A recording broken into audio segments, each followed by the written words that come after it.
Welcome everyone to Ask the Pastor. Do you think there's a better way to engage politics in America?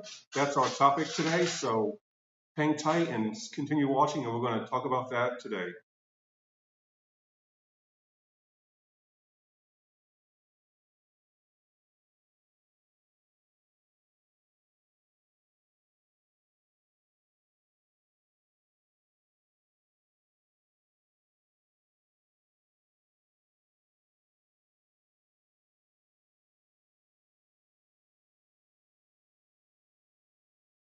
From Bridging the Gap, and today we want to talk about this topic of, is there a better way to engage politics? Last week we talked about if Christians should engage politics. We all agree that it's part of our calling as Christians, but how can we do it better?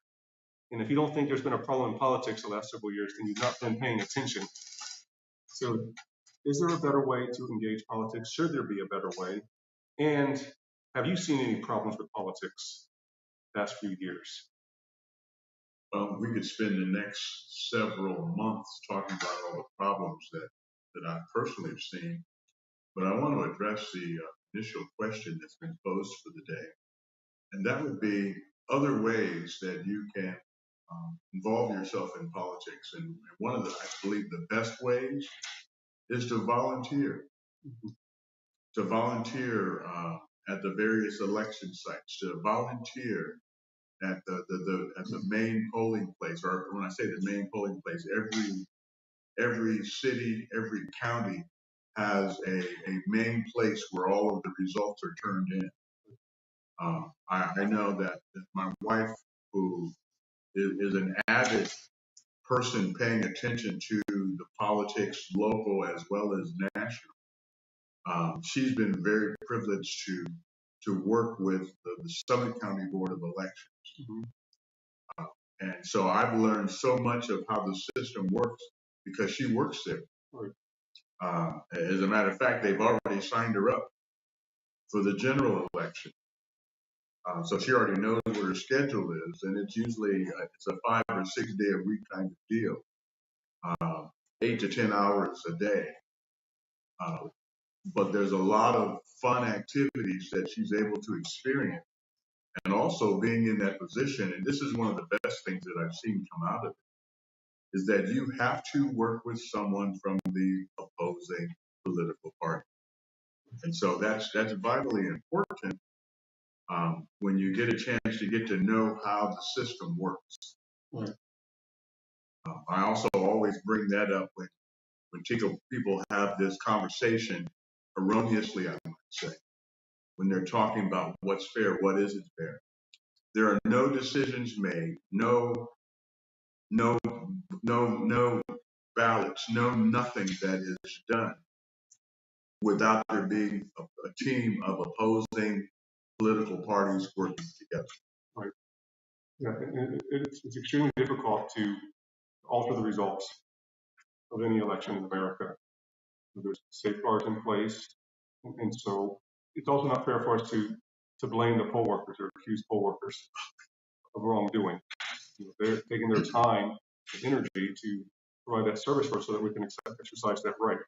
So it's not likely there's going to be incorrect ballots or miscounting because you work with opposing sides, opposing parties. That's standard. It's required of you to do that. So just take it out of the equation that poll workers are cheating the system or not exercising it in the correct way. Well, we're looking at people that are virtually volunteers. Right. You're not going to get rich being poor. No. They're there because they believe in something.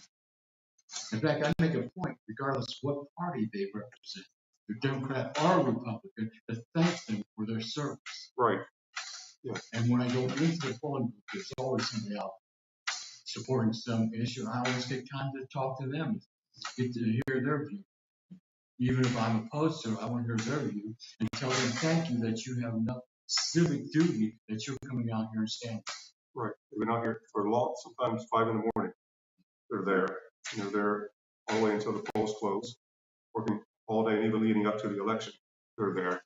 So they're not cheating anyone.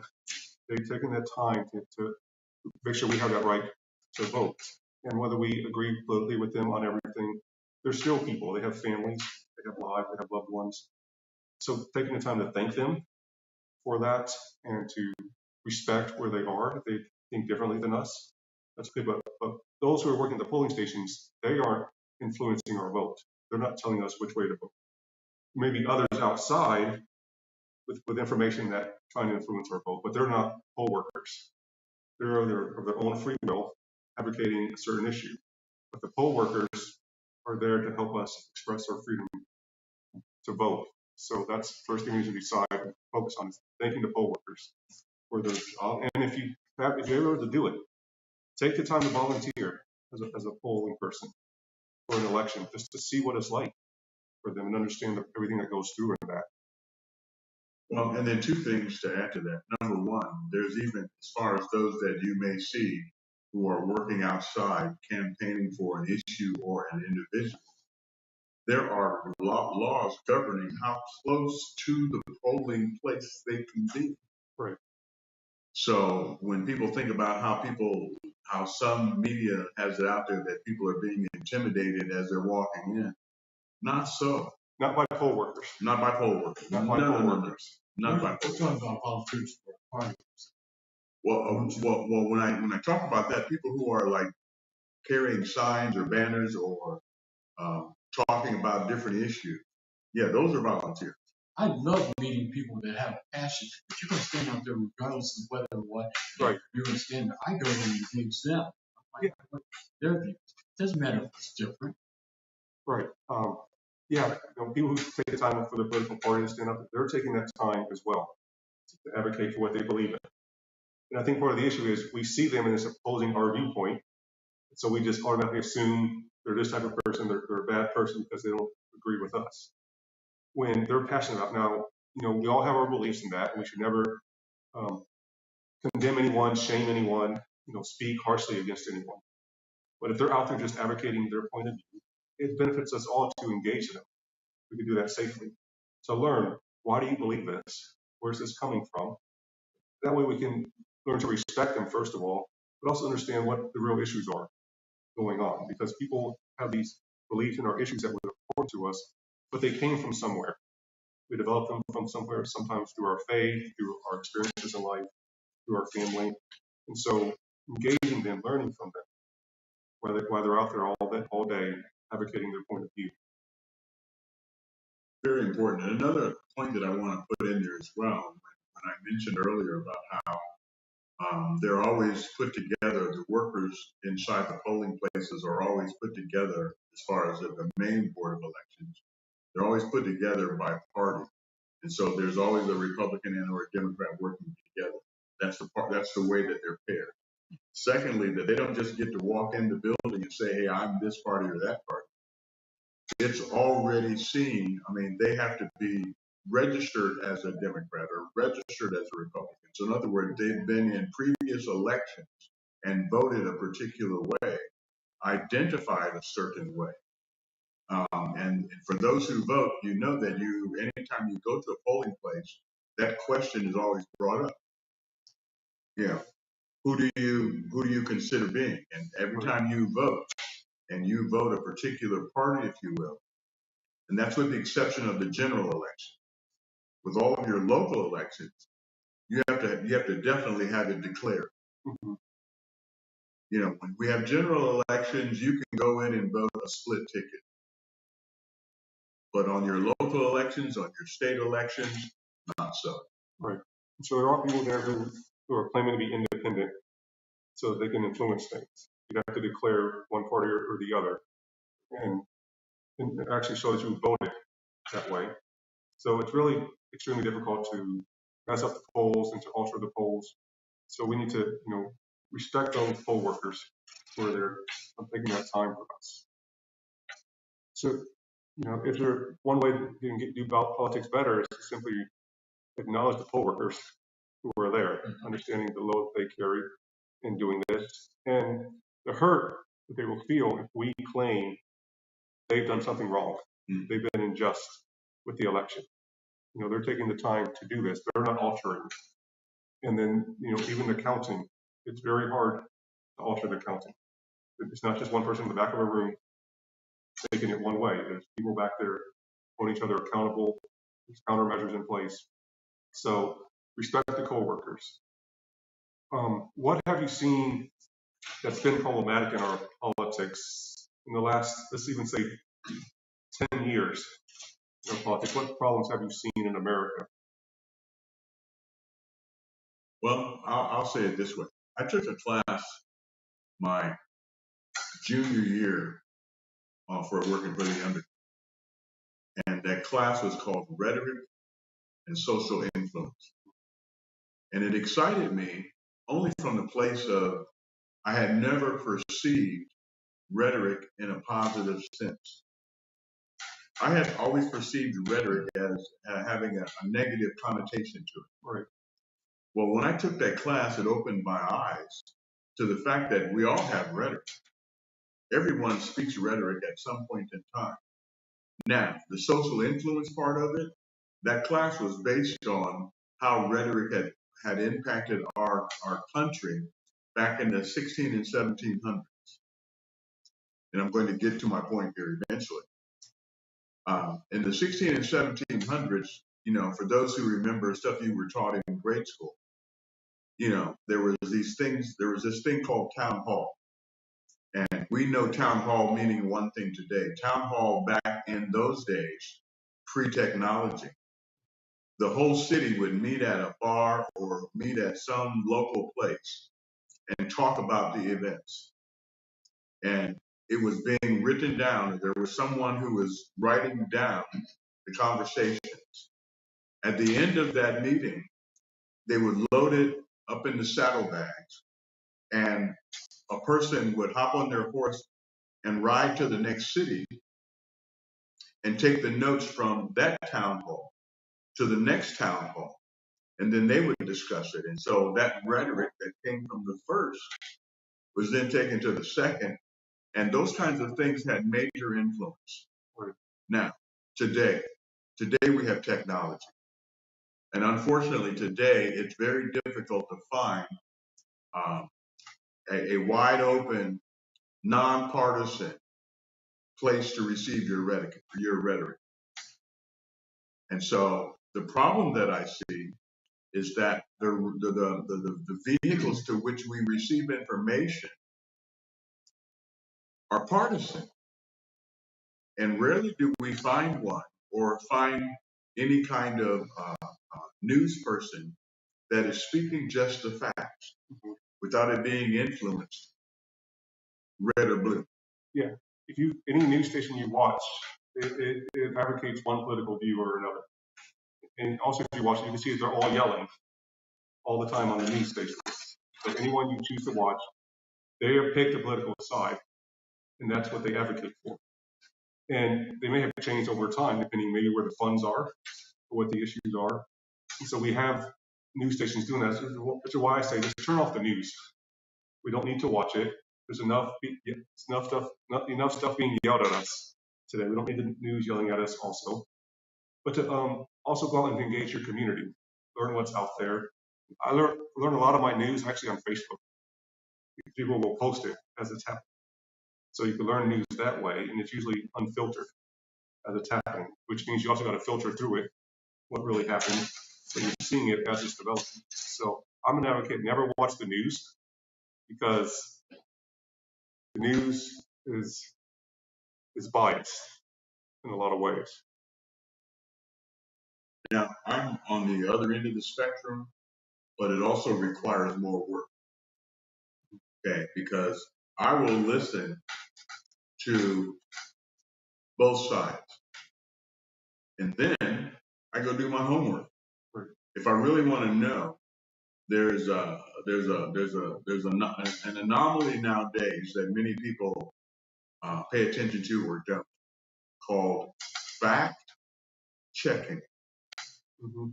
So what I'm saying is that I'll listen to both sides, and then I go do the fact checking to find out what's true, what's good to eat, to consume, and what can be thrown away.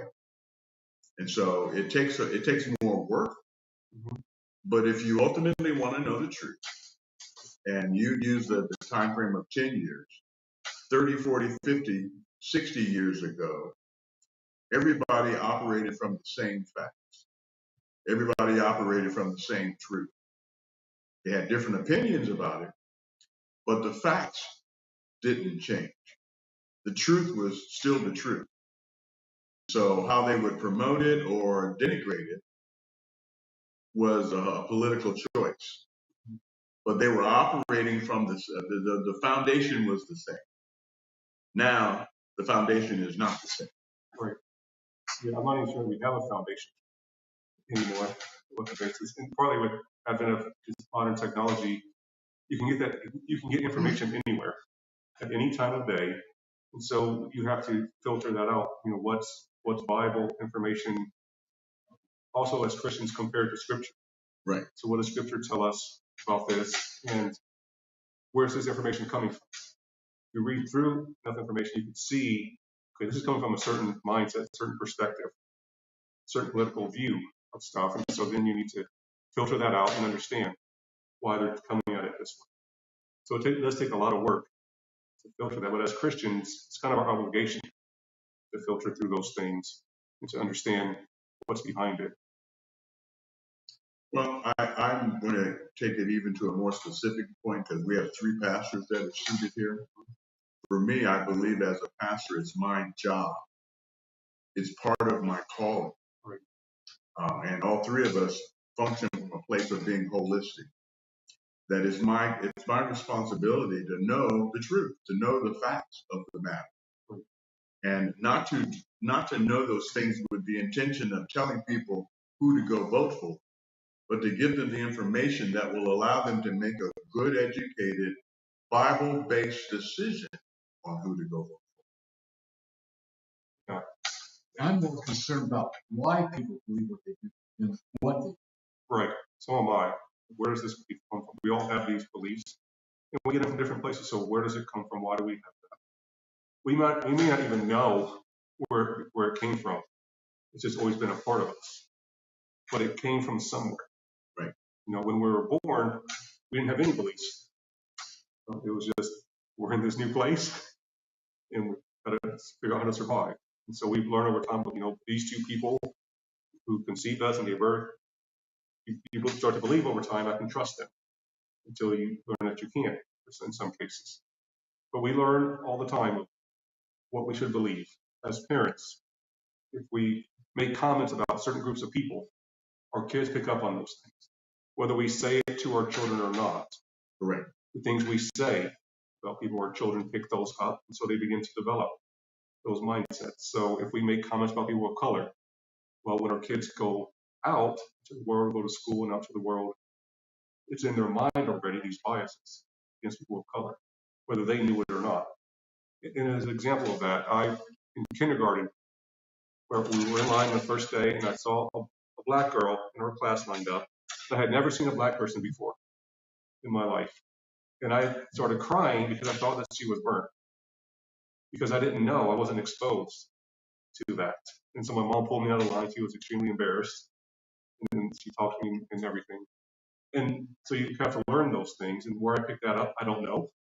But somewhere in the first 5 years, I picked up that. Partly it's just experience. I've not been exposed to people with different skin colors.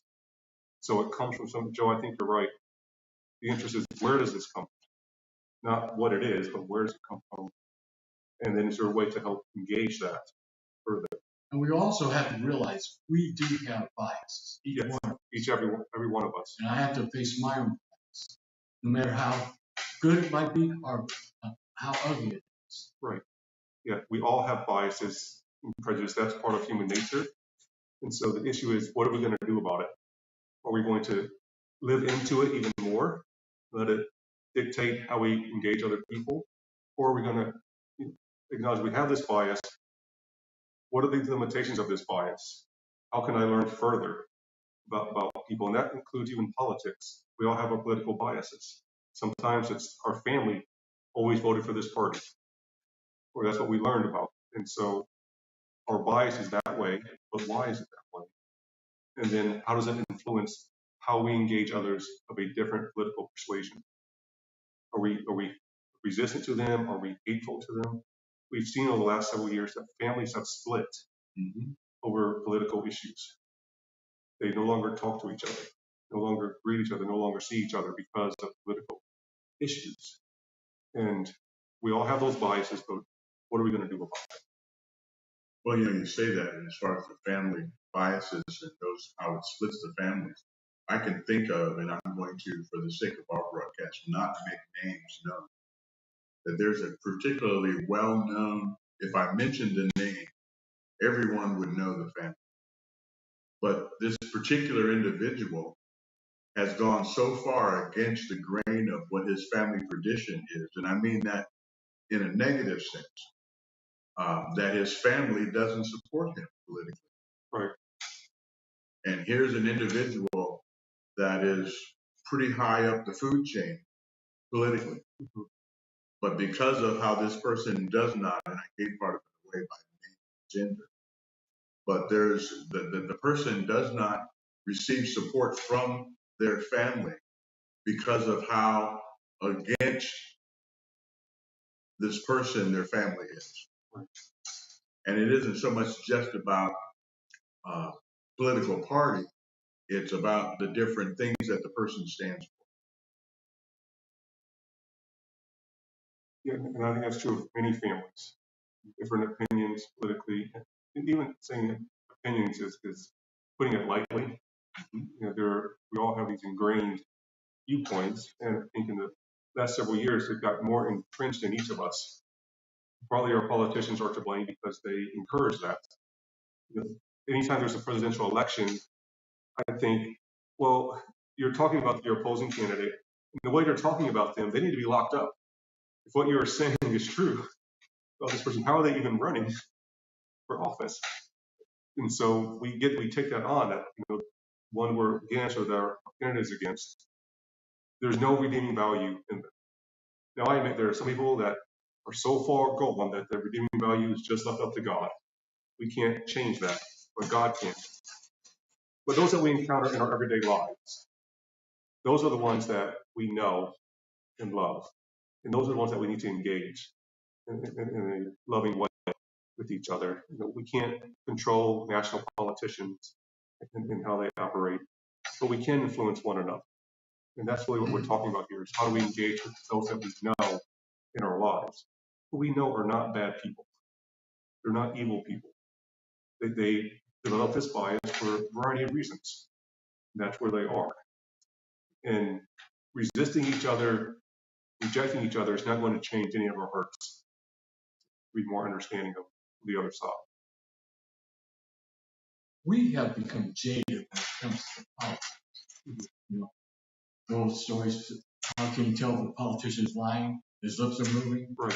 And that's, I say, regardless of being Republican, Democrat, we have this view that they're out for their own good, or they have their hand in our pocket. Right. So maybe we need how we look at who we're voting for and how we're voting for. And one of the things I noticed in the Bible, it says pray for the leaders. It doesn't say if you pray for the Republicans if you're a Republican, right, or a Democrat. It says pray for the leaders. Mm-hmm. It doesn't say I have to like Joe Biden, but it does say I have to pray for him. Right. It's pray for his well-being and his guidance, leading the nation, and also understanding that everything the president is an easy person to pin everything on, good or bad. But understanding more about politics, that president has certain rights or certain privileges they can make about certain things, but also many things that they can't decide on their own. So any bills that come before them for signage, that has gone through both houses of Congress before it got to the president. And so they don't have the decision to make everything that they want to do. They have some executive power on things, but not all things. But it's a position that we can say everything's their fault. When the gas prices are high, well, it's the president's fault that gas prices are high. Not paying attention to, the economy's like this. We're going into a high travel season. So gas and oil companies are smart. We won't be more travel if they increase the rate. It has nothing to do with who the president is. It's just business. So, whether we like our politicians, believe in what they're doing, we still need to vote for them. And not voting that they would vote or make decisions based on what only we want, but voting they would be guided in the right way to lead the people going forward. And I know many local politicians in our community here, and all that I've met, they are really good people. They love and care about their community. Some of them we don't agree politically on certain topics, but it does not mean they don't care about their community. They're very invested. They have families here. They have reasons, biases that they have, why they believe that, where that came from. And so just to listen to their story, and a lot of them have gotten involved in politics, not for power, they want to serve their community. They found for them that's a viable way for them to serve their community.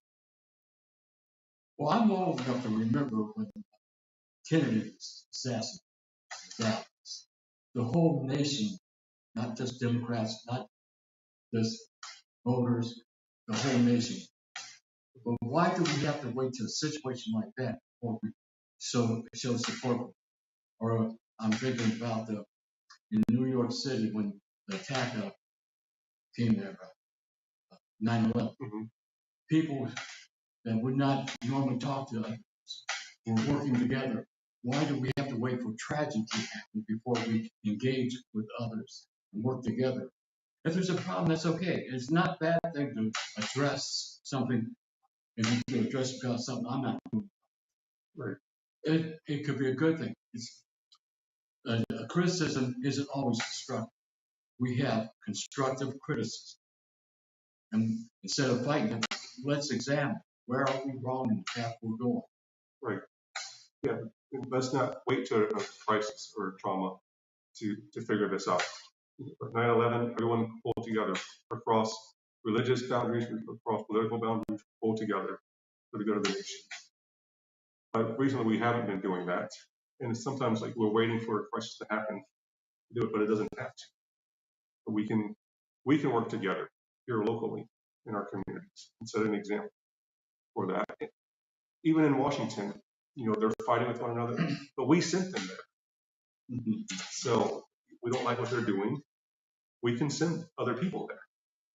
Now I know you say, well, they have the funds to advocate and get themselves elected, but we also have the power to not vote for them. We could write in other.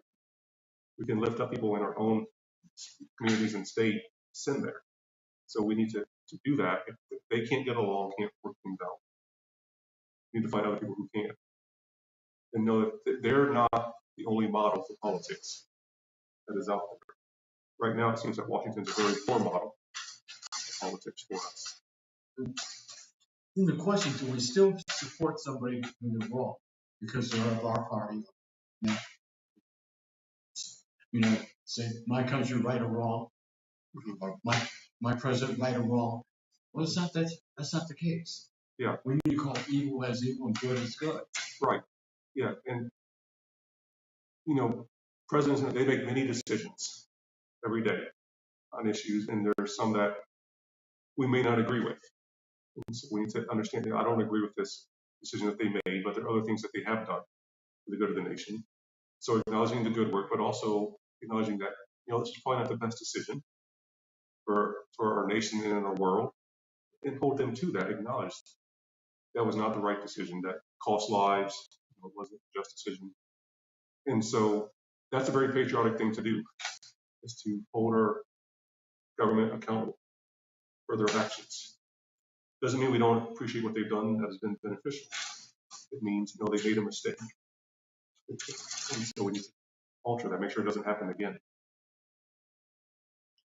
Well, another wonderful thing, and we've talked around this subject thus far, is that if you want to know, going back to the question that is being posed for today, a way to participate in politics is to be in it. And if you believe that there needs to be change, and you believe that you have a voice for something that is going to serve the masses, then get involved. Run for an alderman's position. Run for a county committee's position. Run for various other offices that are on a local level. run for those offices. And whether you win or don't win, you have made your voice heard. Right.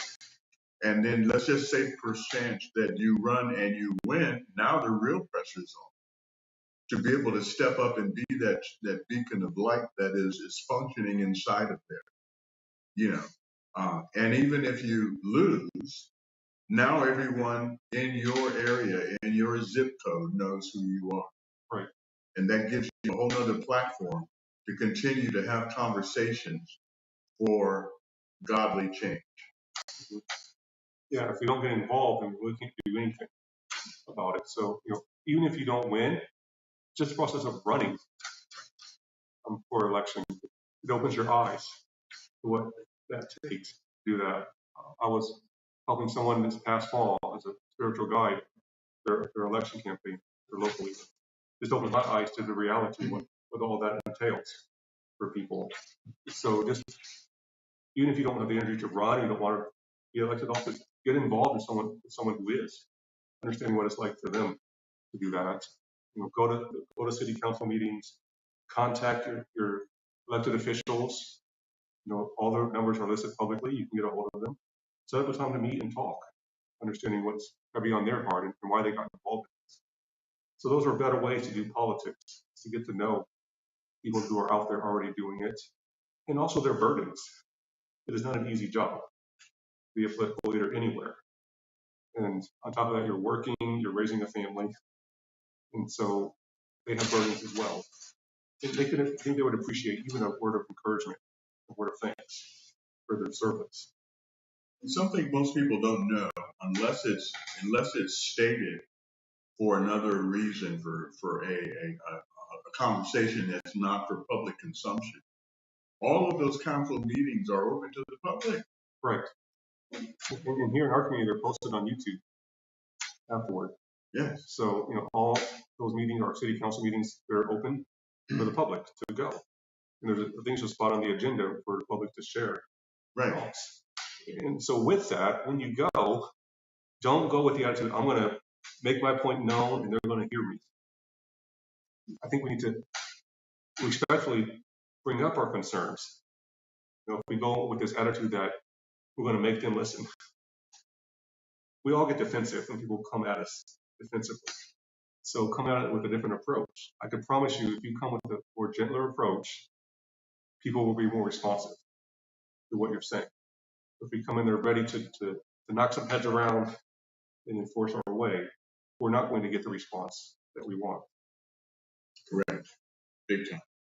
Because people are still people. They're still people, whatever office they hold. And I think there's even scripture, a few places that talks about kind word turns away wrath. Yes, soft answer turns away wrath. So, approach people kindly, understanding that they have a heavier burden than just our concern.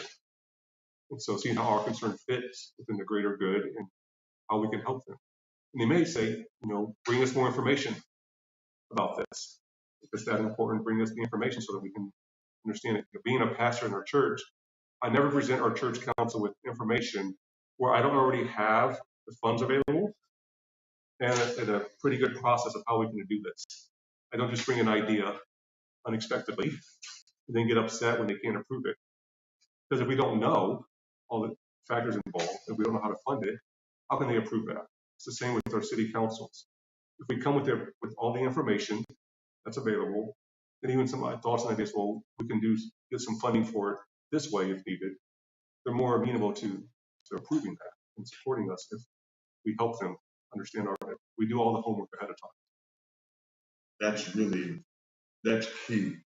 If you want to be an influencer, if you want to be one who knows things, knows people, knows scenarios, it requires doing your homework. Yes. It doesn't require having merely an opinion. We all have opinions. Right. Belly buttons and other anatomy pieces. But anyway, the reality is do your homework. And then you can be an influencer because you've taken the time to look at the whole picture, not just your side. Right. And so if you go to a city council meeting and you have your homework done, they can see, okay, they've invested the time and energy in this issue, and so they're more likely to respond we need some more information, or let's talk more outside of this meeting about this concern. So they're more likely to invest themselves in that. I just go in because I'm in a bad mood. I want to argue with someone today. And so if we go prepared, we're more likely to invest in that and see the legitimate concern. I've signed petitions to get things on the ballot because somebody's there and thought it was important enough. Not that I would vote for it when it got on the ballot, but I think it's an important thing to have people have the chance to make a decision for themselves and for the country Right. and at the ballot. Yes. So we at least have to get it on the ballot. Just because I don't agree with it doesn't mean it shouldn't be on the ballot. Right. Yeah, it's important to someone. And so they have a right to bring that forward to the people concerned that. And they're taking the time to get those signatures for that. And also that, talk to them more. Why is this issue important for you? And who else does it affect? So we're all learning that, why this is important. It also opens our eyes to some issues that we are not aware of. Because it's so easy to get caught up in our own concerns. But there are other groups of people who have these issues that they want their voice heard. So signing those petitions brings it to the ballot so that we can more be involved in understanding why that need is there. So all those are ways that we can engage politics differently, being involved in our communities, engaging our communities. And so I want to share some things that made me think about this a lot this past week with this question, how to engage in politics. And first thing I always want to say to people is to get over yourself. I think we're so invested in ourselves that we forget other people. Now, if you're a group of people that your rights are being violated or be taken away, then yes, those need to be advocated for. But if you have those rights already, and generally your life is going well, you have a steady job, you have income, all your basic needs are met, you're not in a dangerous situation, then please get over yourself. Not everything is about you. And giving rights to other groups of people does not take away rights from us. It's not like a pie. We have this idea that rights are like a pie. If you give rights to one person in the pie, you're taking it away from someone else. It's not a pie. Rights are ingrained at the beginning of our Constitution. These rights are inalienable. They're rights for everyone. And so we're not taking your rights away. So we really need to just get over ourselves on this stuff. And with that, then get invested in others. As Joe has shared, talking to people of a different political persuasion at the polls, people who ask for a signature to get something on the ballot, talking with them, getting involved in that, understanding where they're coming from, why this is important. So taking the time to invest ourselves in other people, especially in our families. It gets very hard in our families because one of the reasons our families have split politically is we've not invested in each other. And so we don't feel like we can talk about these topics safely because everyone raises their voices. We yell at each other. We condemn each other. But if we were to get over ourselves in our families and invest in listening, we'd be a lot further along. And then as we've shared throughout this, get involved in the politics of your community. You don't have to do it at a state level or national level. Do a polling, be a pollster at the polls for the election. Go pass out information and flyers in your communities. Hold real town hall meetings. A lot of places to do that. If you don't realize, Google churches around your home. And I can guarantee you there will be 10 churches that show up within about a 5-mile radius. So with churches, you have all of these nonprofits available who are willing to help. I know at our church, at Greenview, we'd love to host town halls for our community to talk about these issues face to face.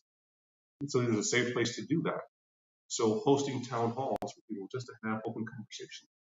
And it's good to have a pastor here because a pastor can be neutral in setting up the guidelines and the boundaries of this conversation.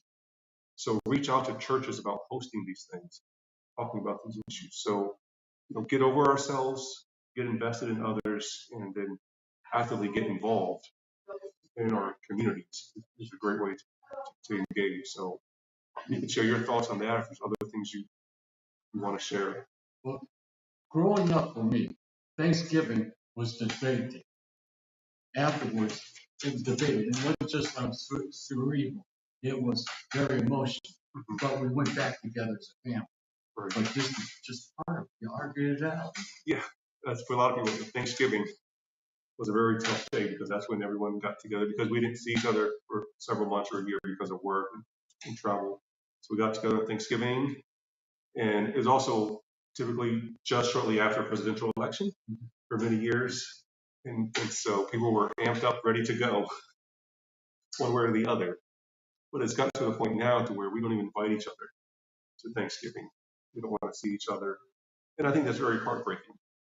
And we have to acknowledge for ourselves how we're contributing to that. Is our political stance of more value than our family? Mm. But in our family, this was a safe zone. Mm-hmm. You could give your opinion as emotional as you want to be, but it was a safe zone that you could express that without Right. being called stupid or idiot or whatever name you would put attack. Right. So I think sometimes to be able to do that freely, knowing that you're still going to be loved, we still Right. love you. Even when you're wrong, we still love you. And sometimes I find out I'm wrong, but Yes. actually at the time I didn't voice it. Right. Yeah. I think it's possible to do it in families, but we have to acknowledge, we're not going to name call each other in our families. We're not going to shame those of different political views. And that's really hard for some of us to acknowledge. Yeah, you have your opinion, but someone in your family is really struggling with their political beliefs or they're at a certain place, but you can't point your finger at them. You can't shame them in your family. I think not where the breaking of families is coming is that someone is shaming in their family. They're so adamant that their political stance is correct that they're making others who are different than that feel ashamed of themselves and isolated. That's where the family splits. So yeah, it's a safe zone. You can express your beliefs on something, why you believe this. But you can't get up and start yelling and shaming others in the family. You can't degrade others in the family. If the family's a safe zone, when we come, we know we have different opinions on stuff, but it's also our family. And to me, our family is primary. Our politics should not supersede our families. Because regardless of who's elected, our families are the ones who will be there for us, or they may not, depending how we treat them, based on our political beliefs. Same as work. You can work now as much as you want, but when you retire, your company's not going to be there.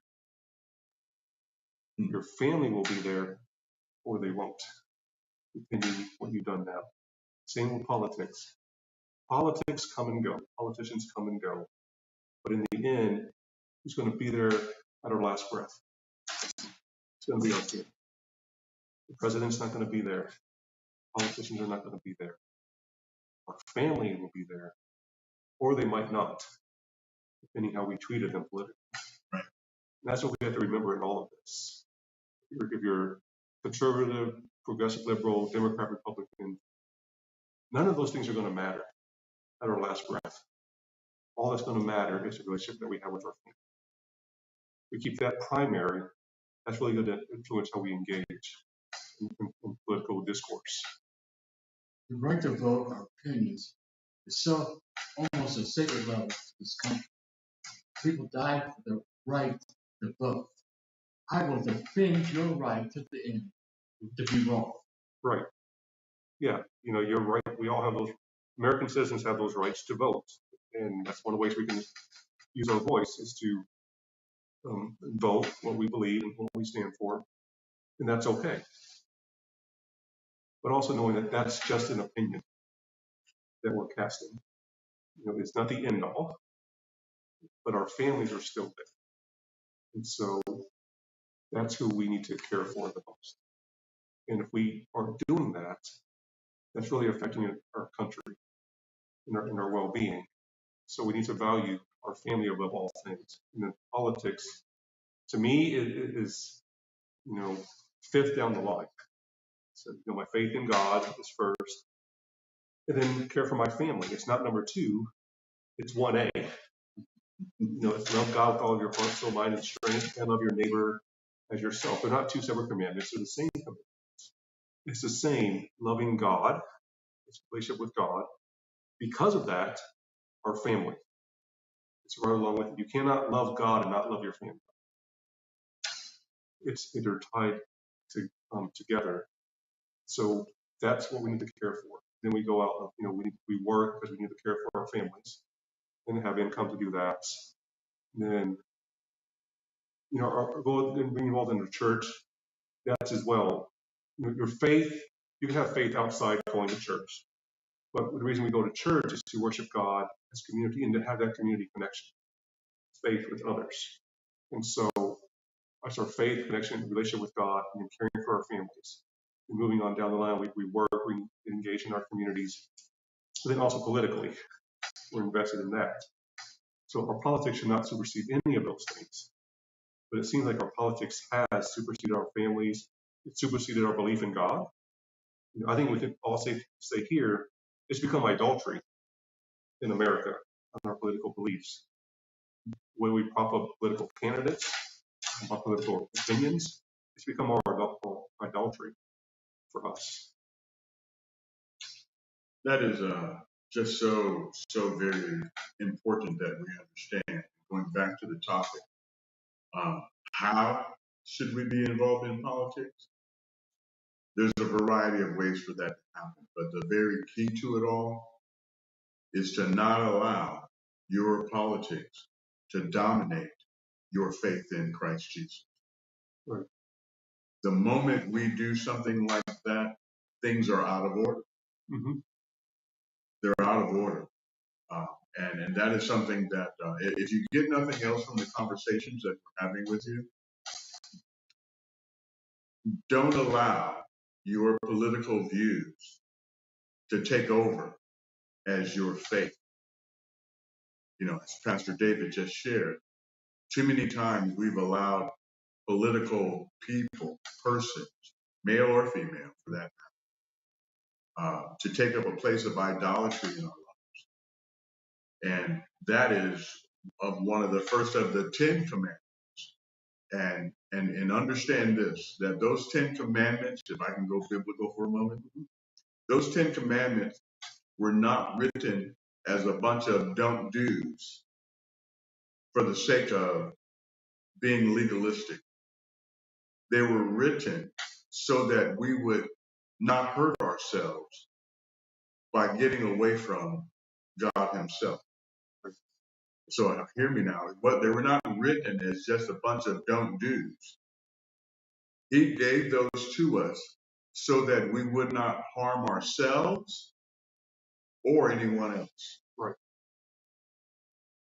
And so I need to let that resonate, so that we can, take those scriptures and apply them appropriately. It would be just like we got 3 dads sitting here. When our children were in different stages with that. But with our children, we would tell them not to do things, not because we wanted to necessarily boss them, but because we didn't want them to hurt themselves, right, or someone else. Right. Yeah. And then we encourage them to do right things so that it would benefit them and someone else. Right. And so that I believe with all my heart, that's exactly how God views things with us. He wants us to have a better life, not a worse life. Yeah, that's what the commandments are. We think that they're, these strict things that God imposed on us because God's no fun. But they're really a guidance of how to live. You look at those 10 commandments, it's how to treat one another. And the first several is our relationship with God. Right. And the rest are how we engage one another. Right. Don't steal. Well, we're stealing from each other, we'd have anarchy. So we don't need governmental laws to tell us not to do that. God's already said it at the beginning. Don't steal from each other. Don't commit adultery. Don't covet what your neighbors have. Because if we did those things, it'd be a very dangerous world to live in. It'd be anarchy. It'd be like Mad Max. Okay? So that's why God gave those to us, partly out of love. We set those boundaries for our kids because we love them. We didn't love them, let them do whatever they want. Kids say, why can't I have more sugar? Well, it's not healthy for you just to only eat sugar. Not because we want to be mean. We don't want you to grow up and be sick, malnourished if you only eat sugar. So we want you to eat some other stuff. But on the other hand, if we say absolutely no sugar at all for kids ever, that's not healthy either. You know, kids need to enjoy some things too. So we're teaching them how to have sugar in a safe way. So yes, if we're out somewhere, we have sugar, we'll have some ice cream with the family together one night, but it's not every meal. Right. You can't have it for breakfast. Not because I'm being mean, you just can't eat ice cream for breakfast. And I know from personal experience because I've done that. It's not a good way to start the day. Even with my daughter, we started early, letting her make decisions, but we discussed, why are you making this decision? Right. Even as a smaller, you're going to wear a dress to church. Do you want this dress or this? Right. So giving them that freedom. But still, we develop it. You heard me decisions and think about what your decision is. Why are you going to do this? Why would you want that behavior? What was the ultimate result? Right. Yeah, it's your decision, but also every decision we all make, there's a consequence involved in it. And the truth was, there was no way I was going to have her in my sight for 100% of the time. So I had to prepare her for the face of world. You know, I remember the day when she came, Dad, how do I make a decision when you're not there? I took her to Philippians. Remember what is true, whatever is pure, whatever is wholesome, whatever. The list there, on these things, nothing. You can't say, thank you, Jesus, for what you're about to do. Don't do it. Yeah. Yes. That's how I felt in my life. If it's going to necessitate a call from my mom, or if it doesn't give glory to Jesus, I really shouldn't do it. It's the same online. If you're going to post something online and you're not sure, do you want your mom to see this post?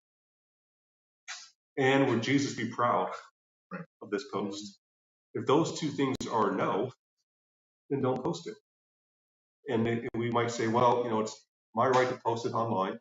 That's true, but every social media site is a private company. So it actually belongs to them when you post it. And your mother can see it. So if you don't want your mother seeing that, then don't post it. Right. If you don't want Jesus seeing it, don't post it. Well, and we can circle back to, once again, our topic, how to be involved.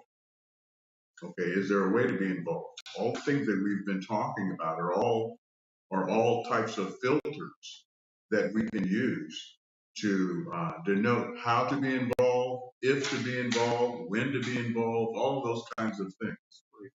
The key is to not allow it to become idolatry. Yeah, don't let it become idolatry. And, I think about, we see flags of different political persuasions around town in our homes. And I start to wonder, is that a form of idolatry? Because we're flying those flags even before the election, flying them nonstop. Just be aware, we're putting bumper stickers on our cars of certain political candidates. Well, that may be well and good, but understand, what else is that saying? Are we doing it? Is it really taking away from our glory to God? And so just be aware, if we're going to fly those things, what is it really conveying to other people and our relationship to God? So adultery is putting anything else before God. And politically, we have done that in America. And then we question, where is God? We've taken God out of America. Well, the last several years, we've propped up our politicians. And so we say, well, where's God? God can't dwell in our adultery. God cannot be present in our adultery.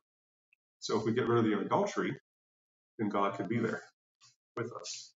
I think the whole hymn, my hope is built on nothing less than Jesus' blood and righteousness.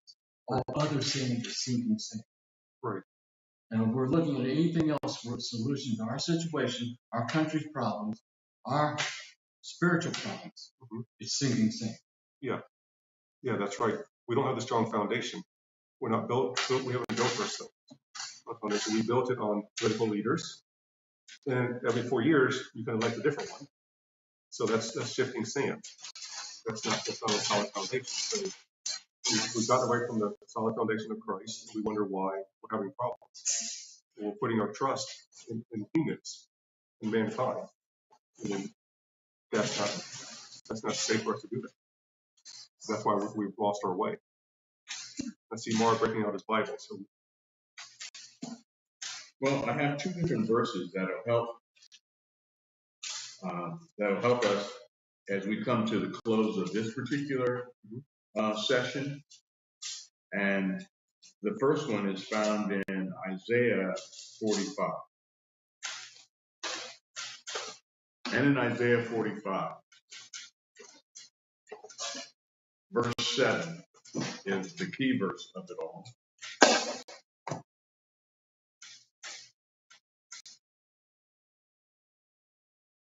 It says, sure I got the right verse there.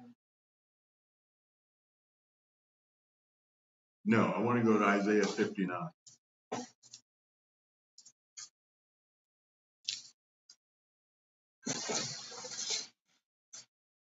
And in Isaiah 59,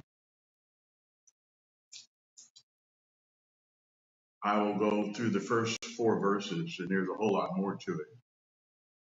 And it starts by saying, see, the Lord's hand is not too short to save, nor his ear too dull to hear.